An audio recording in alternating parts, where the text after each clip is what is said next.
Existe un mito histórico que el New Deal de Franklin Delano Roosevelt salvó a Estados Unidos de la Gran Depresión. La realidad económica de 1937 fue un balde de agua fría. En la llamada recesión de Roosevelt, la producción industrial se desplomó un 30% y el desempleo volvió a trepar al 19%. En casa, los magnates de Wall Street iniciaron una huelga de capital, congelando inversiones en señal de protesta contra las leyes laborales de Roosevelt, a quien acusaban de socialista. Mientras saboteaban la economía interna, gigantes como Henry Ford y General Electric, entre otros, facturaban millones tecnificando y construyendo las fábricas del verdadero Estado socialista en Moscú. Pragmatismo frío. El control social en Estados Unidos importaba más que la coherencia en el extranjero. Para 1939, el reformismo social estaba agotado. El estallido de la Segunda Guerra Mundial en Europa se convirtió en el salvavidas macroeconómico perfecto. El Dr. New Deal dio paso al Dr. Gana la Guerra. Nace así el keynesianismo militar. El Estado se reconcilia con las grandes corporaciones entregando el 70% de la producción de guerra a solo 100 monopolios. El trato era perfecto. Ganancias garantizadas con el dinero público a cambio de suspender las huelgas obreras. El desempleo cayó un 1%, pero la estructura del Estado cambió para siempre. Esta mutación no fue un accidente temporal de la guerra. Fue el nacimiento del capitalismo monopolista del Estado. En 1945, por temor a que la economía civil volviera a colapsar, Washington decidió no apagar la máquina. La Guerra Fría la mantendría encendida, institucionalizando para siempre el complejo industrial militar y el nuevo imperialismo estadounidense, dando nacimiento al Estado profundo.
Existe un mito histórico que New Deal resolvió por completo la Gran Depresión.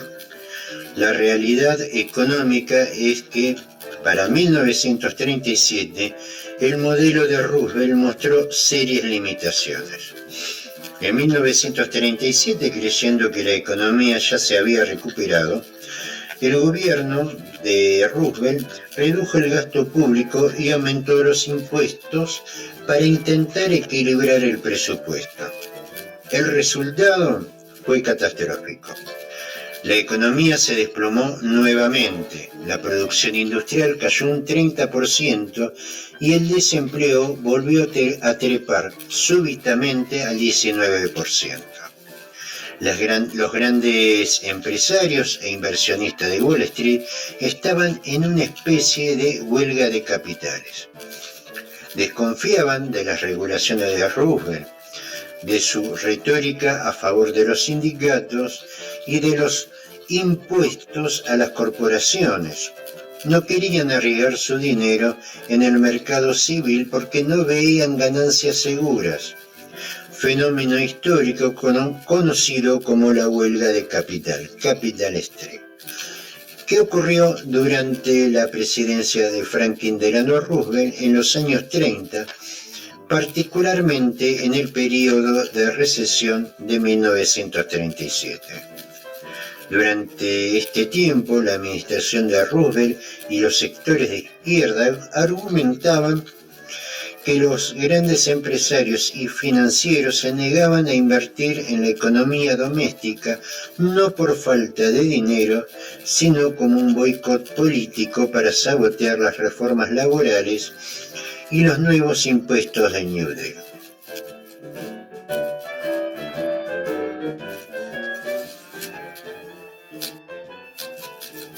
Ante la decisión de no invertir en la producción e industrias tradicionales estadounidenses, los capitalistas dirigieron sus fondos y esfuerzos hacia dos destinos principales: bonos del Tesoro de Estados Unidos y activos de bajo riesgo.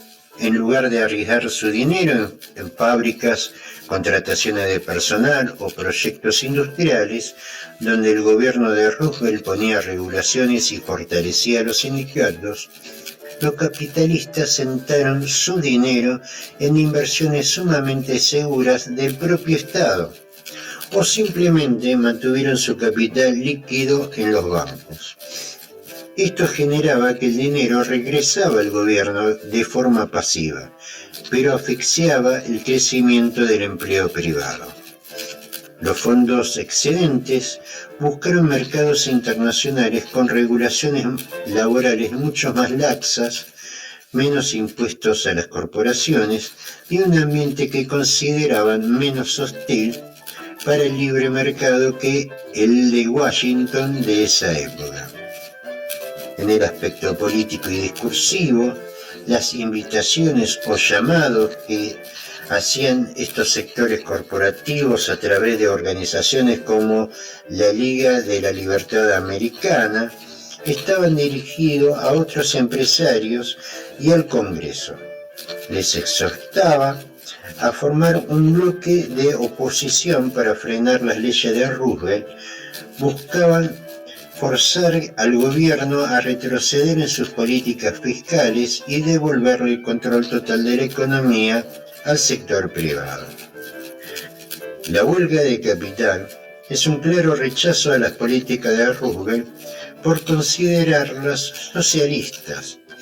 Paradójicamente, en su ira de las guerras izquierdistas rooseveltianas, se fueron a invertir a la Unión Soviética.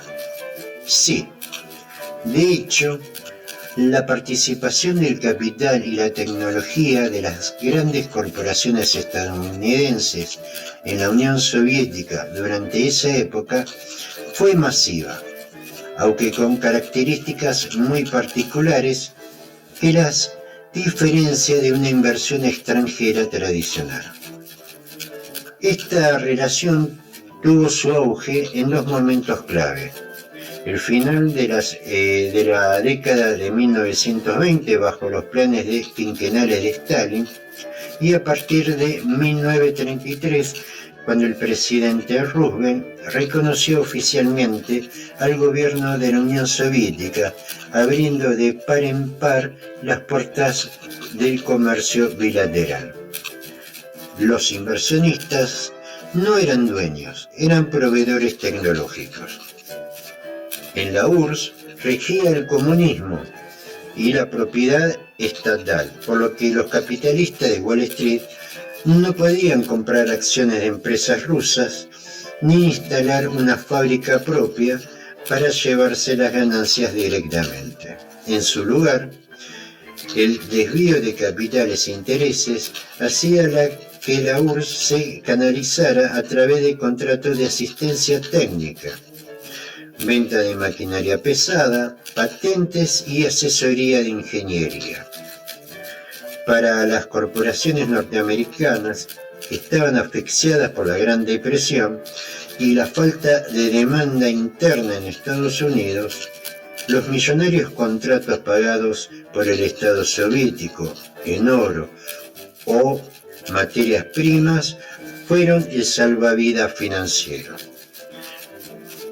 Los grandes gigantes de Estados Unidos que construyeron la industria soviética, algunos de los nombres más importantes del capitalismo estadounidense, de los cuales públicamente detestaban el comunismo, enviaron sus recursos y planos técnicos a la URSS.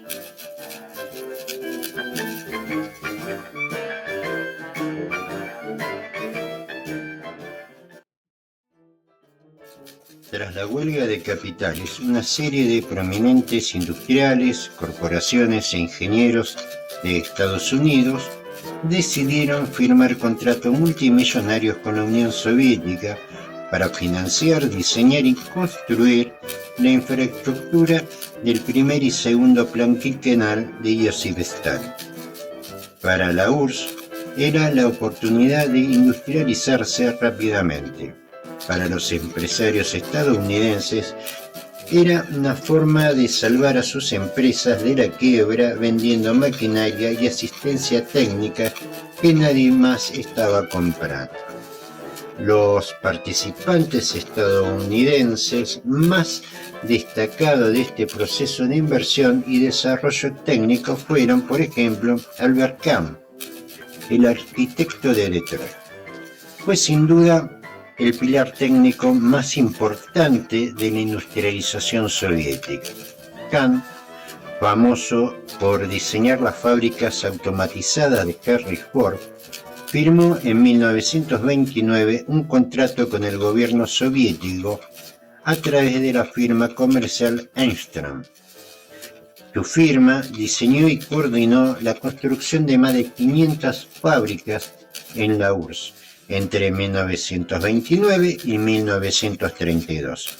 Entre ellas se destacan la planta de tractores de Stalingrado, diseñada en Detroit, desmontada y enviada en barco, y la planta de Chelyabinsk y Kharkov. Kahn envió a Moscú a un equipo de ingenieros liderado por su hermano, Maurice Kahn, para dirigir la Oficina Central de Diseño y Construcción Civil de Grosspetroy, donde además entrenaron a miles de ingenieros soviéticos. Henry Ford y la Ford Motor Company.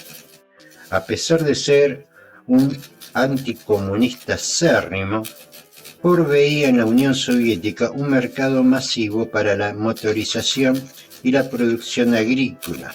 En mayo de 1929 firmó un acuerdo de cooperación técnica de gran alcance con la URSS. A cambio de la compra obligatoria de $30 millones en automóviles y piezas de Ford en un plazo de 4 años, la compañía proporcionó los planos, la maquinaria y la asistencia técnica para construir la enorme planta de automóviles de Gorky Gas, que replicaba los métodos de la planta de River Rouge en Detroit. Ingenieros soviéticos viajaron a Estados Unidos para aprender la producción en cadena y los mecánicos de Ford se instalaron en territorio soviético para supervisar el montaje. Hugh Cooper, ingeniero civil. Hugh Lincoln Cooper era uno de los ingenieros hidráulicos más prestigiosos de Estados Unidos. Fue contratado por el gobierno soviético como consultor en jefe para el proyecto más emblemático del primer plan quinquenal, la central hidroeléctrica Dnepro-GES en el río Dnieper, en Ucrania. Cooper supervisó el diseño y la construcción de lo que en su momento fue la presa hidroeléctrica más grande de Europa. Logró que corporaciones estadounidenses como General Electric proveyeran las gigantescas turbinas y generadores necesarios para la obra. Por su trabajo, Cooper fue condecorado por el gobierno soviético, siendo uno de los primeros extranjeros en recibir la orden. El flujo de capitales y contratos técnicos no se limitó a individuos, sino que involucró a los gigantes corporativos de la época. Austin Company firmó un contrato de $50 millones para construir desde cero la ciudad industrial de automóviles de Gorky, Austin Grand, diseñando no solo la fábrica de gas, sino también las viviendas, escuelas y hospitales para los obreros. General Electric firmó acuerdos a finales de los años 20 para vender equipos eléctricos a gran escala y otorgar asistencia técnica para la electrificación del país, siguiendo el plan Goero, instalando los sistemas de control de las nuevas industrias pesadas. DuPont proporcionó asistencia técnica fundamental para la creación de la industria química soviética, particularmente en la producción de ácido nítrico y fertilizantes sintéticos indispensables para la agricultura colectivizada. El rol de Engström. Todas las operaciones se canalizaban a través de Engström Trading Corporation, una empresa constituida en Nueva York en 1924 que funcionaba como la representación comercial y a menudo el aparato de inteligencia económica de la URSS en Estados Unidos, gestionando los créditos y las contrataciones de los técnicos. Este flujo de inversión tecnológica y comercial disminuyó drásticamente hacia 1933 y 34, coincidiendo con el reconocimiento diplomático formal de la URSS por parte del gobierno de Franklin Delano Roosevelt y el inicio de la autosuficiencia industrial que el propio capital estadounidense había ayudado a cimentar en suelo soviético. La lista de empresas, ingenieros y financieros estadounidenses que participaron en este proceso es considerablemente más extensa. Entre 1929 y 1932, la URSS se convirtió en el principal importador de máquinas industriales estadounidense y miles de ingenieros y obreros calificados de Estados Unidos emigraron a suelo soviético, contratados para levantar la industria pesada.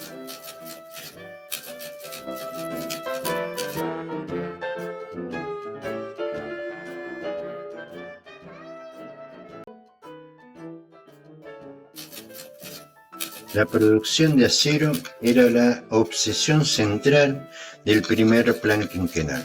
Para construir los complejos metalúrgicos más grandes del mundo, la URSS recurrió a la experiencia de firmas de Chicago y Cleveland. Frame Ingeniería. Esta firma de ingeniería de Chicago diseñó y supervisó la construcción de las plantas siderúrgicas de Krasnoyarsk en Siberia y colaboró en los planes de optimización de casi 40 fundiciones y fábricas de acero preexistentes.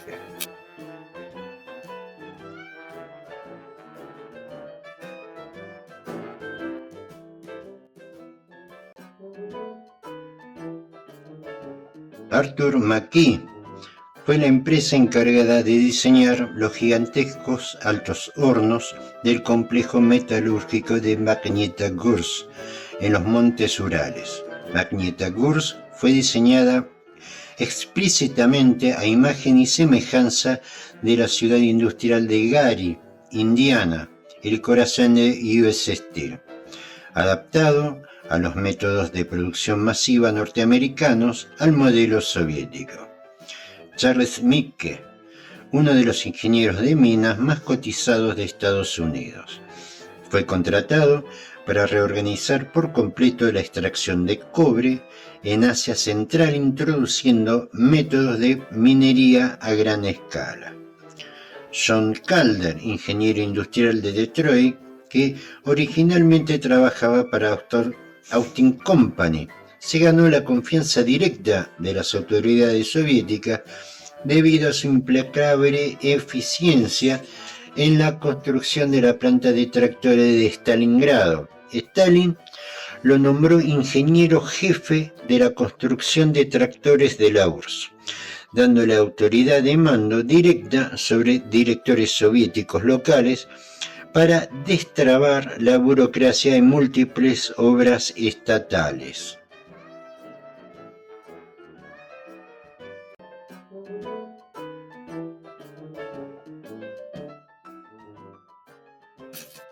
Thomas Campbell, considerado el mayor productor de trigo de Estados Unidos y pionero de la agricultura industrializada y altamente mecanizada en las grandes llanuras de Montana. Campbell fue invitado a Moscú como asesor director del Comisariado del Pueblo para la Agricultura, para diseñar las enormes granjas estatales mecanizadas, ayuda a planificar el cultivo a escala industrial utilizando tractores estadounidenses y métodos de rotación de cultivos norteamericanos.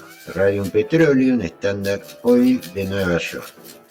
En el sector petrolero, firmas de Estados Unidos no solo vendieron equipo de perforación profunda y refinamiento para los yacimientos de Bakú, sino que firmaron acuerdos para comercializar el petróleo soviético en los mercados internacionales a cambio de financiamiento y maquinaria pesada para Moscú.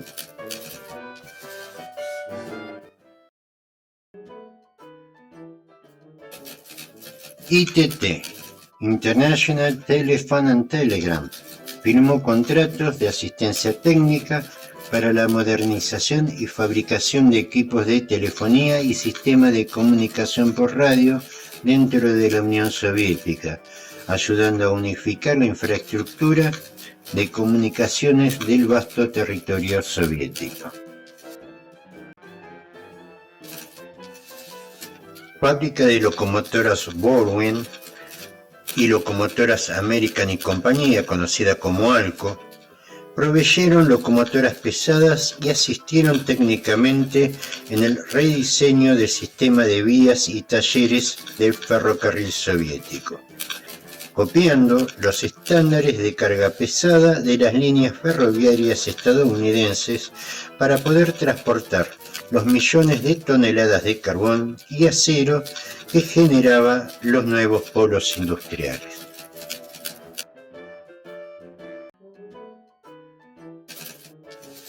El éxodo de los obreros especializados. Más allá de las grandes corporaciones y los ingenieros estrella, existió un flujo humano masivo desde la base. En 1931, la oficina de Armstrong en Nueva York llegó a recibir más de 100.000 solicitudes de trabajadores estadounidenses, mecánicos, soldadores, electricistas, torneros, desesperados por el desempleo de la depresión y dispuestos a firmar contratos para mudarse temporalmente a la Unión Soviética. Se calcula que alrededor de 10.000 obreros calificados de Estados Unidos terminaron trabajando en las plantas de Gorky, Stalingrado y en Magnitogorsk durante el pico del esfuerzo industrializador, llevando consigo el saber hacer práctico del obrero industrial norteamericano.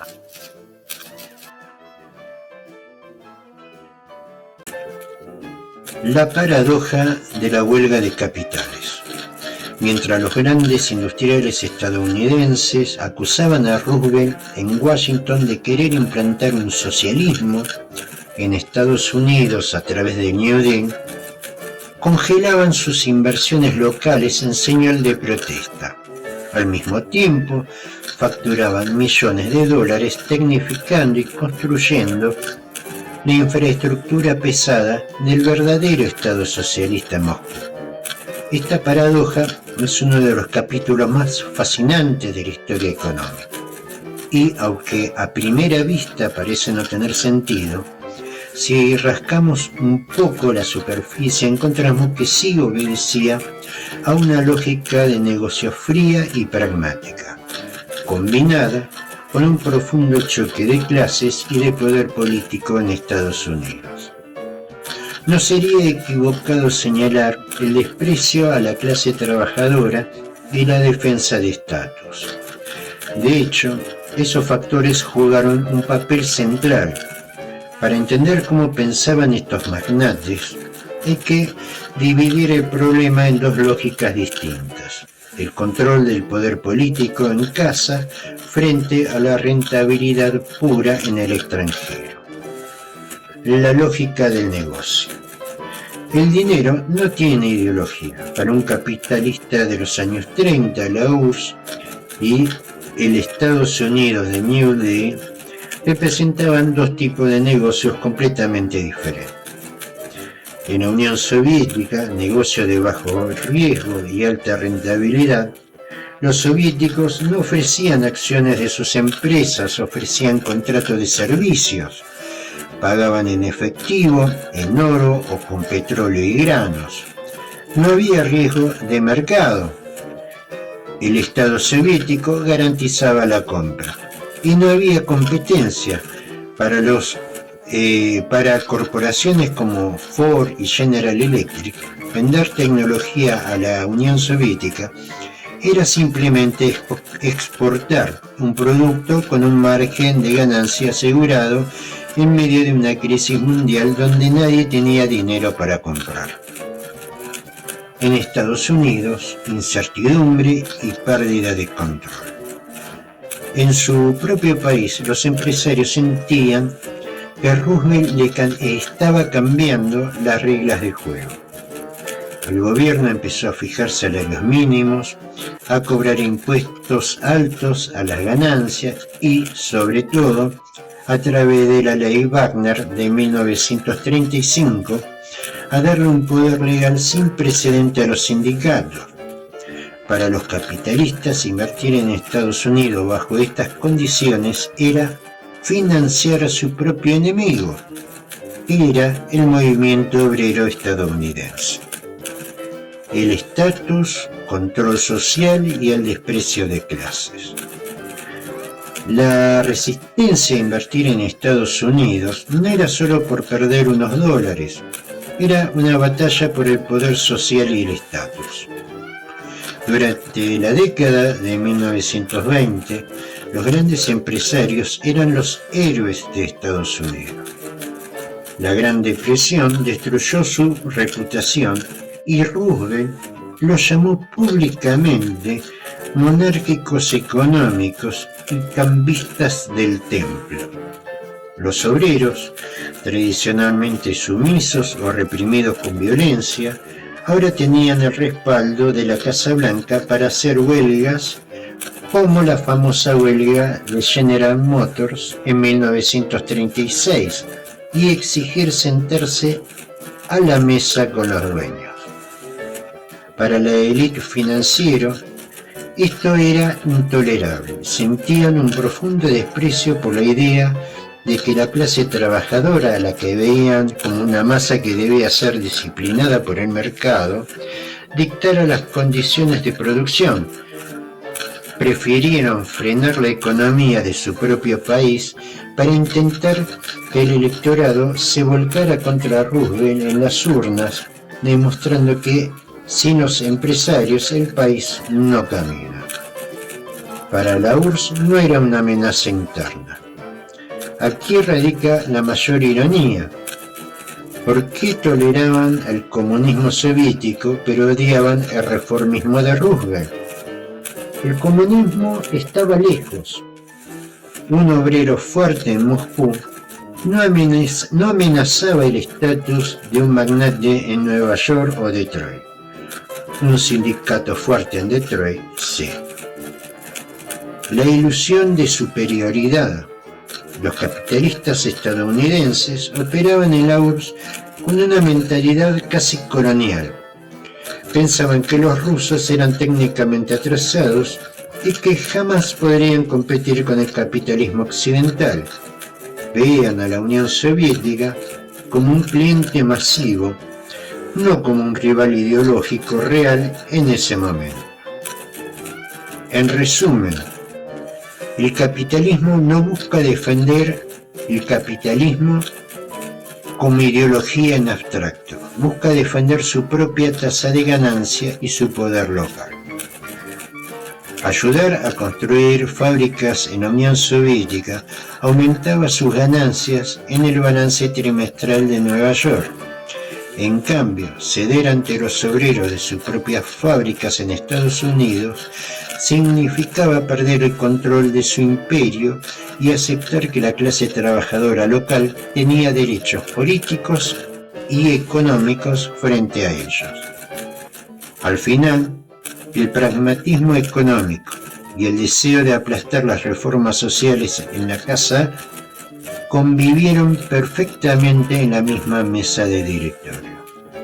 Sin duda, este fenómeno socioeconómico, que parece como inédito, será un movimiento que se repetirá tanto en Estados Unidos como en otras sociedades, que con el tiempo se lo llamará políticas de odio, en la que el sector del capital define como enemiga a la gente pobre en general, que reclama un espacio en la economía, y en especial a la clase trabajadora que pretende discutir de igual a igual su participación en la rentabilidad. Para Roosevelt, el reconocimiento diplomático de la Unión Soviética en 1933 fue precisamente una estrategia económica. Buscaba que el mercado soviético absorbiera los excedentes agrícolas e industriales de Estados Unidos para ayudar a reactivar la economía doméstica, un pragmatismo que los hombres de negocios norteamericanos supieron aprovechar muy bien a pesar de la retórica anticomunista de la época.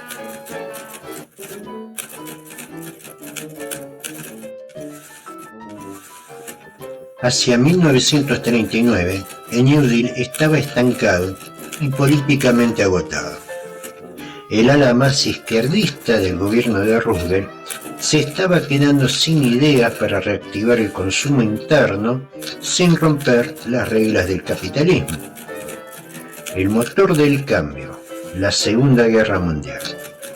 La guerra en Europa llegó como un gran salvavidas macroeconómico. Permitió aplicar la receta que el economista John Keynes sugería: un gasto público gigantesco financiado con deuda, pero orientado a un objetivo que nadie se atrevería a cuestionar: la defensa nacional. La guerra destrabó los dos problemas principales de New Deal. Eliminó el desempleo por completo. El Estado se convirtió en el gran empleador.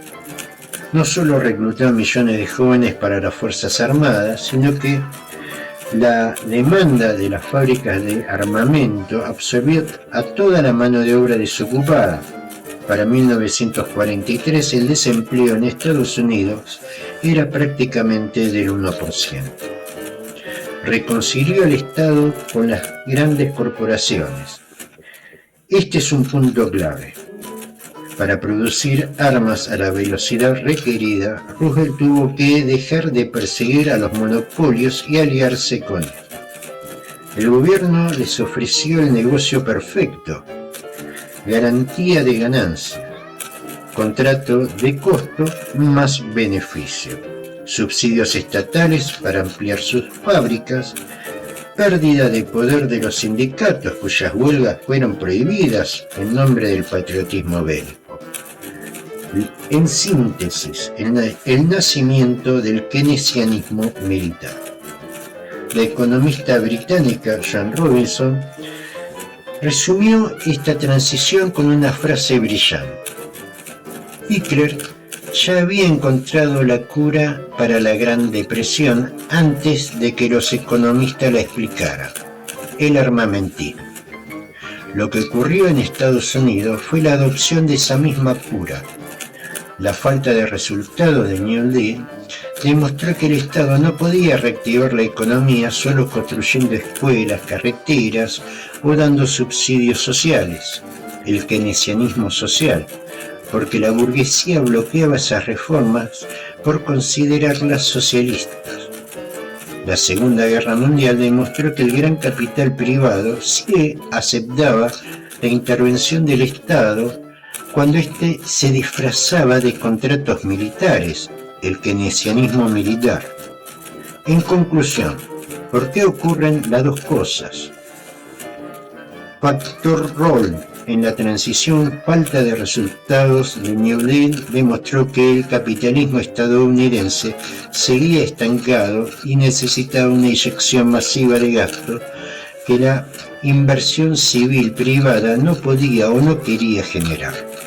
La Segunda Guerra Mundial proporcionó el escenario ideal para que el Estado inyectara ese dinero sin resistencia política, uniendo para siempre el crecimiento del PBI al presupuesto de defensa.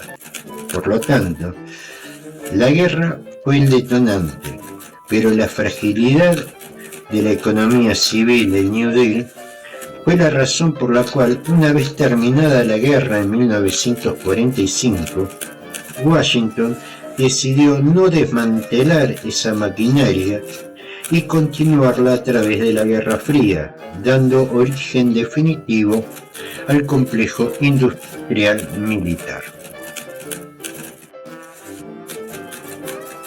Este cambio de modelo no es simplemente una elección política inteligente de Roosevelt o una respuesta neutral a la amenaza nazi. Es una mutación profunda en la estructura misma del Estado capitalista, poder político y clases sociales. El paso de New Deal al arsenal de la democracia ilustra a la perfección tres conceptos teóricos muy importantes. El Estado como condensación material de las relaciones de fuerza.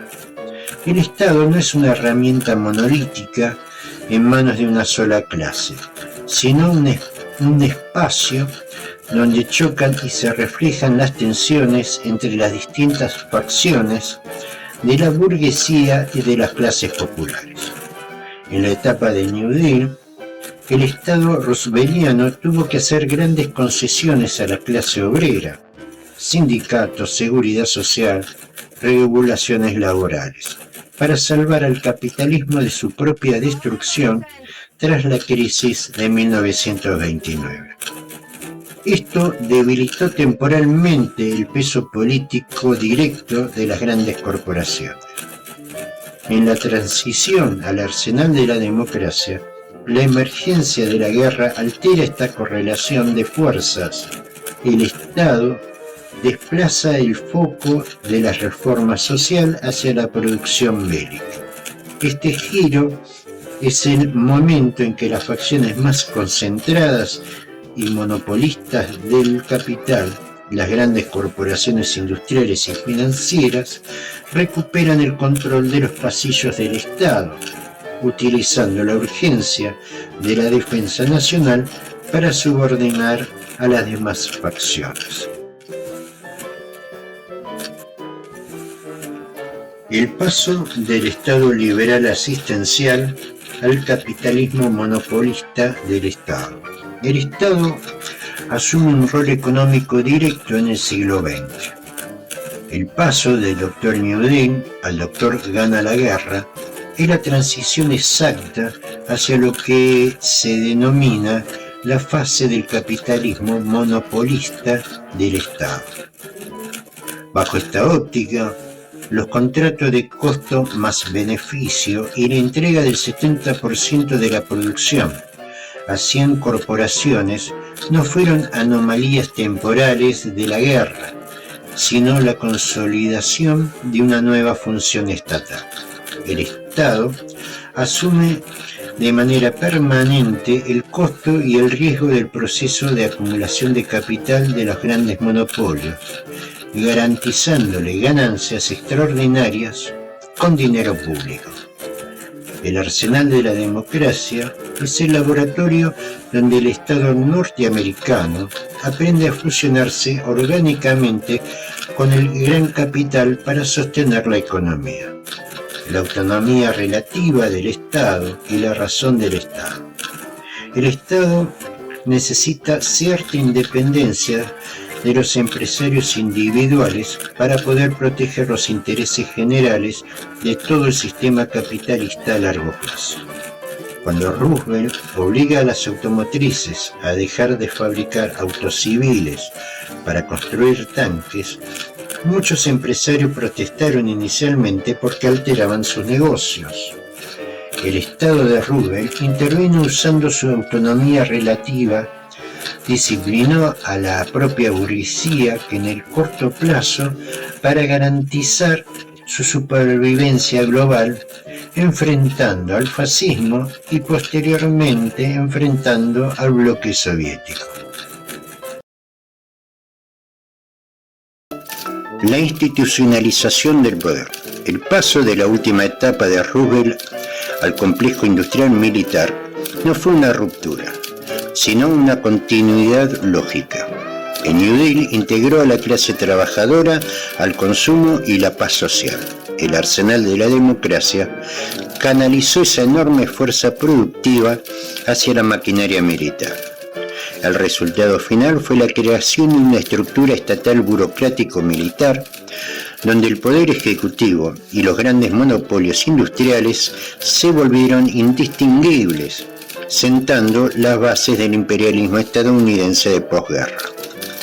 Antes del ataque a Pearl Harbor, en diciembre de 1941, existía una fuerte división interna. El ala más conservadora y aislacionista del Partido Demócrata finalmente cedió ante la necesidad de la defensa nacional, consolidando el control de Roosevelt sobre la política exterior y unificando al partido bajo la bandera del intervencionismo. Consolidación del poder de Roosevelt.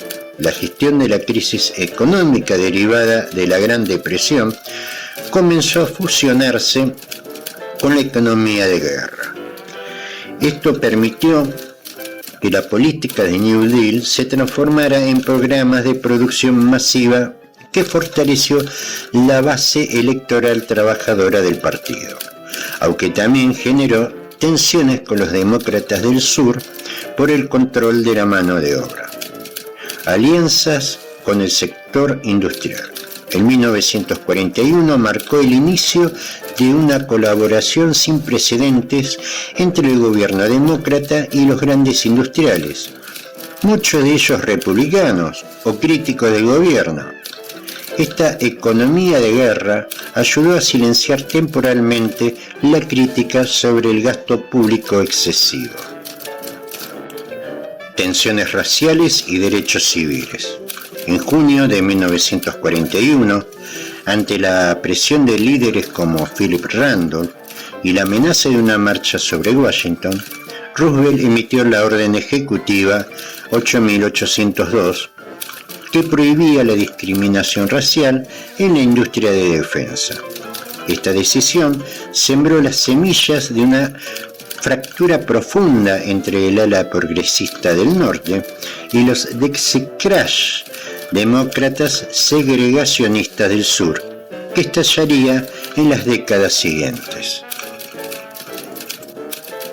La Convención Nacional Demócrata de 1940, celebrada en Chicago, fue uno de los eventos políticos más tensos y significativos de la historia de Estados Unidos. Sus consecuencias no solo alteraron el curso de la presidencia, sino que transformaron la estructura interna del partido. Estas fueron sus principales repercusiones. La ruptura de la tradición de los dos mandatos. La consecuencia más directa fue la nominación de Franklin Delano Roosevelt para un tercer mandato consecutivo. Al romper la norma no escrita establecida por George Washington, Roosevelt transformó la naturaleza de la autoridad presidencial. Esto generó acusaciones de dictadura por parte de la oposición y llevó años más tarde a la ratificación de la 22ª enmienda en 1951, que limita formalmente el cargo a 2 periodos. El ascenso de Henry Wallace y la fractura interna.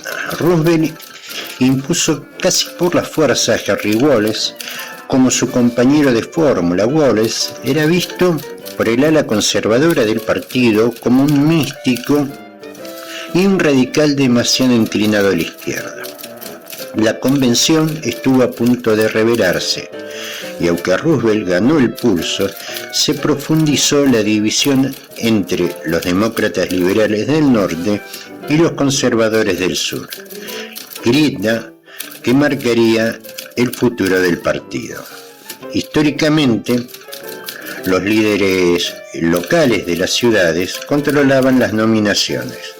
En 1940, Roosevelt utilizó el control directo sobre el gobierno federal para circunvalar a estos líderes. Esto inició un proceso de centralización del poder en la Casa Blanca, restando peso a las estructuras tradicionales del Partido Demócrata. El fin del aislacionismo demócrata. A pesar de la fuerte resistencia de los sectores aislacionistas, la plataforma de 1940 terminó alineándose con la visión de Roosevelt de ayudar a los aliados contra las potencias del eje.